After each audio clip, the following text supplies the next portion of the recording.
semua, apa kabar kalian? Pada kesempatan kali ini, kita akan membawakan podcast yang gak kalah menarik loh dengan yang lainnya. Betul tuh, tema kita kali ini yaitu tentang peran teknologi dalam pendidikan di era globalisasi. Tapi kami akan membawakan topik yaitu All About Gen Z with Educational Technology. Nah, pasti bakal seru nih buat teman-teman pendengar. Apalagi zaman sekarang ini yang namanya teknologi pasti sudah berkembang. Benar banget, sekarang ini semua sudah serba teknologi, tidak kalah keren lagi. Bahkan pendidikan sudah dibilang modern dengan adanya sistem Merdeka Belajar. Iya nih, kita jadi lebih mandiri untuk berliterasi mulai dari pelajaran di sekolah dan lain-lainnya. Nah, aku tuh kemarin lihat video di YouTube untuk belajar bermain alat musik, salah satunya gitar. Kasih aku tips dong biar aku bisa cepat lancar bermain gitar dengan benar. Ini tips dari aku, how to play guitar smoothly. 1. Learn basic guitar key. 2. Make sure the guitar is comfortable to hold. 3. Learn how to tuning. 4. Strumming the guitar. 5. Training hand musical memory. 6. Choose the easiest song. 7. Learn to the melody. 8. Keep practicing until you can. Wah, tipsnya bisa juga tuh. Tapi kamu tahu nggak, pas kita sedang bermain gitar, bunyi yang diciptakan melalui senar yang kita petik itu mengandung gelombang bunyi, di mana gelombang tersebut merupakan contoh dari gelombang berjalan. Hah? Kok bisa sih dikatakan gelombang berjalan? Jadi, gelombang berjalan adalah gelombang yang amplitudenya dan fasenya tetap pada setiap titik yang dilewatinya. Gelombang berjalan ini dapat ditemukan di kehidupan sehari-hari seperti gelombang air, gelombang cahaya, dan gelombang bunyi. Sementara itu, gelombang berdiri atau gelombang stasioner merupakan gelombang yang amplitudenya berubah-ubah. Nilainya mulai dari 0 hingga mencapai nilai maksimum tertentu. Beberapa contoh gelombang stasioner dalam kehidupan sehari-hari adalah gelombang pada senar gitar, gelombang pada tali yang ujungnya diikat, gelombang pada pipa organa, dan lain sebagainya.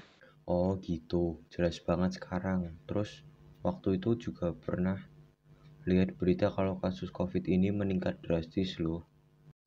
Iya, makanya kita harus menjaga imun tubuh kita agar tetap kuat supaya tidak cepat jatuh sakit atau terkena virus.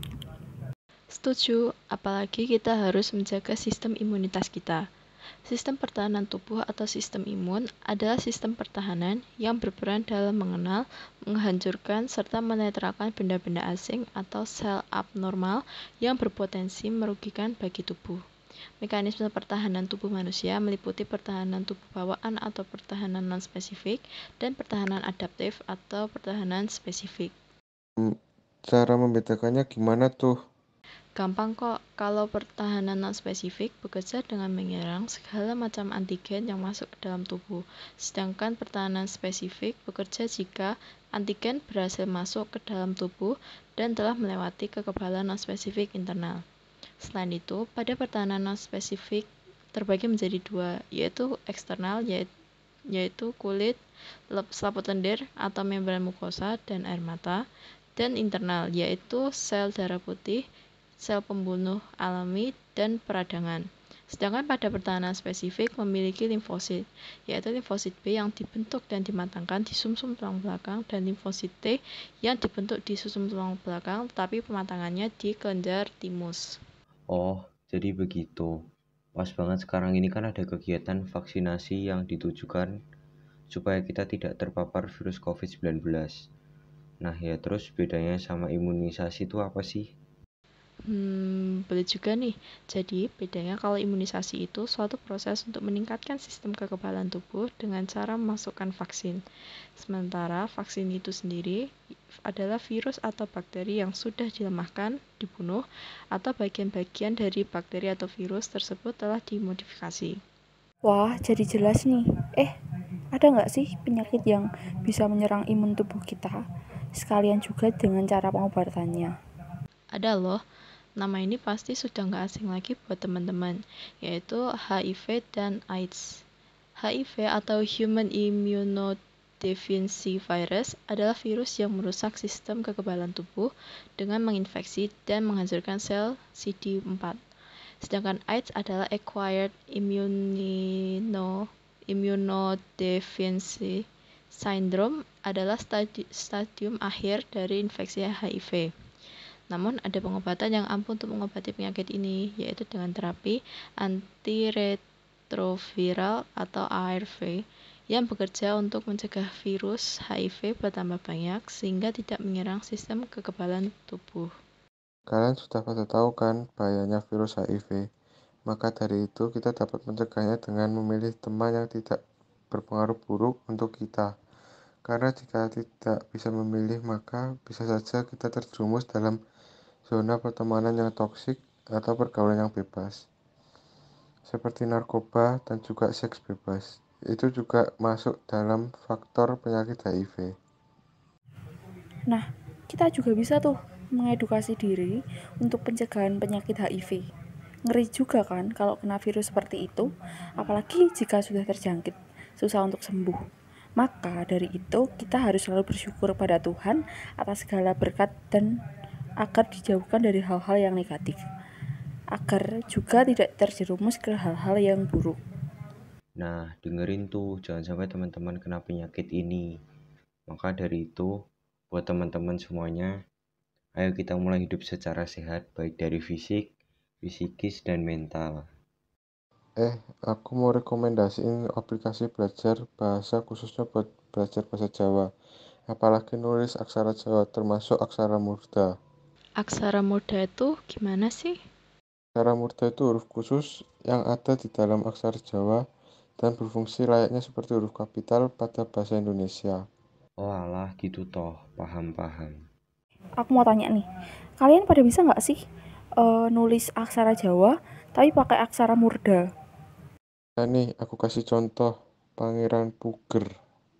Wow, persis dan sama loh penulisannya. Emang sih, teknologi sekarang tuh nggak ada tandingannya.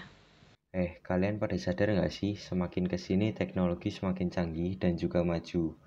Apalagi di bidang pendidikan sekarang ini. Juga ya, pelajaran sekarang ini juga dimudahkan dalam sistem pembelajaran. Tetapi para pelajar juga harus bijak dan memilah agar tidak memecah belah persatuan. Bener banget tuh, seharusnya kita juga bangga terhadap tokoh bangsa, di mana teknologi belum seperti sekarang, tapi mampu mempersatukan berbagai perbedaan dalam satu wadah organisasi pergerakan. Selain itu, mereka juga mampu menyatukan untuk kemerdekaan Indonesia sendiri. Nah, apa kita nggak malu jika teknologi sekarang ini tidak digunakan secara bijak? Sama saja kita tidak berkontribusi dalam negara kita. Maka dari itu, sebaiknya kita menggunakan teknologi sekarang ini untuk perkembangan bangsa dan bersama. Dengan kreativitas, kita juga bisa menggunakan teknologi sekarang ini tidak hanya untuk belajar, tapi juga bisa untuk dijadikan sebagai cara untuk mencari atau memperoleh pekerjaan. Bisa juga untuk mempromosikan suatu barang yang kita jual agar orang-orang tahu atau mungkin tertarik dengan apa yang kita promosikan. Boleh tahu apa saja ya yang bisa dipromosikan dan bagaimana cara mempromosikannya? Nah, semisal nih, kita mempunyai kerajinan lampu hias dari botol plastik. Nah, kita bisa mempromosikannya lewat sosmed yang biasanya orang-orang pakai seperti Instagram, Facebook, atau marketplace lainnya, dan lain sebagainya. Dengan itu, banyak orang melihat dan kemungkinan juga tertarik akan produk yang kita promosikan. Nah, selain itu, kita bisa menggunakan teknologi untuk melakukan eksperimen. Kalau anak IPA pasti akan selalu menggunakannya untuk salah satu praktek titrasi asam basa. Wah, kayaknya seru tuh, tapi maksudnya titrasi itu gimana ya? Pada dasarnya, titrasi adalah metode analisis untuk menentukan konsentrasi suatu zat di dalam larutan menggunakan konsep reaksi kimia. Jadi dapat disimpulkan bahwa titrasi asam basa adalah suatu prosedur yang dilakukan saat kita ingin menentukan kemolaran atau konsentrasi suatu asam atau basa dengan menggunakan konsep penetralan asam basa. Eksperimen itu kan pasti ada alat bahannya kan? Bener banget. Dalam titrasi asam basa, biasanya akan membutuhkan titran atau titer, buret, titrat, labu Erlenmeyer, dan indikator IMIA. Waduh, kayaknya eksperimen ini tidak bisa dilakukan di rumah deh. Jadi jangan nekat ataupun ngeyel ya teman-teman. Tapi, kalau kita terapkan di kehidupan sehari-hari, misalnya saat kita sedang membeli cuka dan pada botolnya tertera informasi kadar asam cuka atau CH3COOH sebesar 25%. Nah, cara menentukan apakah persentase tersebut benar atau salah itu bisa menggunakan metode titrasi loh, dengan rumus ini. Oh alah, jadi gitu ya? Oke deh. Oh iya, kita kan gabut nih, mending aku cari topik. Gimana kalau tentang edukasi bencana alam? Kayaknya menarik, lagian tidak banyak yang tahu tentang cara penanggulangan bencana alam. Iya, kayaknya kebanyakan belum tahu. Mending kita jelasin ke teman-teman di sini. Sekalian kita belajar. Oke, jadi awalnya nih ya, pengertian penanggulangan bencana adalah serangkaian upaya yang meliputi penetapan kebijakan pembangunan yang berisiko timbulnya bencana, kegiatan pencegahan bencana, tanggap darurat, dan rehabilitasi. Oh alah, jadi gitu terus ya? Nah, kita ambil contoh nih bencana alamnya gempa bumi. Cara mengantisipasi agar hal yang tidak mau terjadi, maka kita perlu yang pertama, pemilik rumah perlu memperhatikan struktur rumah agar mengurangi efek keparahan. Kalian bisa mengurangi pencahayaan lampu gantung dan menyimpan lemari tembok jauh dari pintu. Menyimpan lemari dekat pintu akan menyulitkan Anda saat menyelamatkan diri dan keluar dari ruangan. Oh, itu kan sebelum terjadi bencana ya? Misalnya kalau sudah terjadi? Kalau setelah terjadi, maka yang pertama, jika berada di dalam bangunan, keluar dengan tertib tanpa berdesakan. Tetapi, hindari penggunaan lift ataupun eskalator. Periksa kondisi sekitar, apakah ada kerusakan yang berpotensi berbahaya, misalkan kebocoran gas atau hubungan arus pendek listrik. Lalu yang terakhir, hindari memasuki bangunan yang terkena gempa dan jauhi benda-benda yang rawan roboh setelah terjadi gempa. Jadi seperti itu. Semoga kalau terjadi kita bisa melakukan tindakan yang bisa membuat kita tetap aman, tapi kita juga tidak mau bencana itu terjadi. Wah, nggak kerasa juga ya. Kita udah sampai di akhir podcast tema 8 kali ini. Pasti dong buat teman-teman pendengar yang sudah menonton podcast tema 8 kali ini, terima kasih ya. Podcast kami ini bisa memberi manfaat bagi teman-teman semua yang bisa kalian contoh di kehidupan sehari-hari kalian. Sampai di sini perjumpaan kita kali ini. Terima kasih dan semoga Tuhan Yesus memberkati.